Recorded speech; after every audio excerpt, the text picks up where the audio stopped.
sucks. And I can tell you right now, like, the amount of coding that I've done in my life is the only reason why I even got there. Mm-hmm. And from what I saw in, like, the Wall Street Journal and stuff, they said it's harder to get into MIT than to get an interview at any of those places. And, like, if that's actually the case, I didn't go to MIT. But if that's the case, I mean, I have about 15 years almost outside of college and just, like, straight up nonstop either coding, building, something in IT to that level. I can attest to that. But when they ask me what have I built, yeah, the products that I've built and the people that I've worked for speak for itself. That's the thing. Like, that's the difference. That's the only reason why I even got the interview was literally because, like some people don't know, but I worked at NiceHash. And, like, NiceHash is the biggest mining company in the world. Like, crypto mining. Nice. I used to use it. Yeah.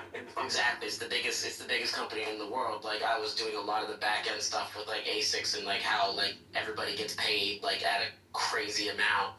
Like, I was doing all of that back end coding. It was hard, but now they know. Like, they're like, damn, like, imagine what he could do for us. That's the way that they look at it when they hire. They didn't give it. To be honest with you, when we talked, they didn't even care. They didn't even ask me what I did for, like, in between there. They didn't care. Yeah, you got a project. Yeah, you got something, a proof of concept, if you will. It's merit based. Like, we need to go. Yep. We need to get back to merit based. It's like, okay, are you capable of doing the thing that you're claiming to do? And a lot of people's resumes are fake, to be honest with you.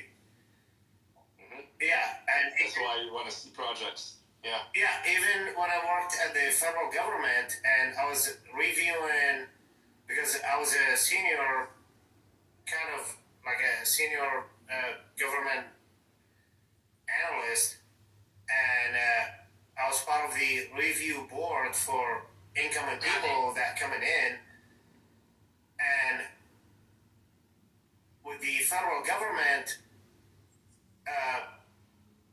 there's a lot plays with it, because if the person is like a veteran, then they have a bunch of brownie points, then Oh yeah, I read about that, where essentially the HR in a lot of these federal agencies, they read off a bunch of questions, and if you answered it properly and you knew how to answer it, didn't really matter what your qualifications were, what your portfolio was.